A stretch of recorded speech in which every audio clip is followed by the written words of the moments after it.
బంగాళాదుంప కుర్మా చేద్దామా? ఎలాంటి ఫ్లేవర్ రైస్‌లోకైనా, రైస్‌లోకి పర్ఫెక్ట్‌గా బ్లెండ్ అయ్యే ఈ కర్రీని ఎలా చేయాలో చూద్దాం.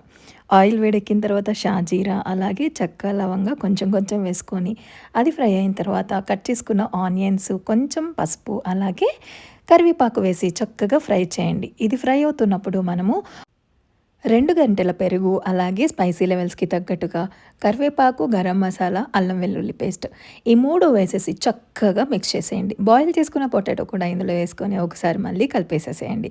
గ్రేవీకి తగ్గట్టుగా వాటర్ పోసుకొని, టేస్ట్‌కి తగ్గట్టుగా సాల్ట్ యాడ్ చేయండి. సన్నగా తరిగిన కొత్తిమీర యాడ్ చేయండి. ఫైనల్ టచ్‌గా ధనియా పౌడర్ కూడా ఇందులో వేసి కర్రీ కాస్త దగ్గరకొచ్చేంత వరకు ఉడికించుకొని స్టవ్ కట్టేయడమే. ఇంత సింపుల్ అండ్ టేస్టీగా చేసుకునే ఆలు కుర్మా ప్రాసెస్ గనుక మీకు నచ్చినట్లయితే మీరు తప్పకుండా ట్రై చేయండి. ట్రై చేసి ఎలా ఉందో కామెంట్స్‌లో చెప్పండి.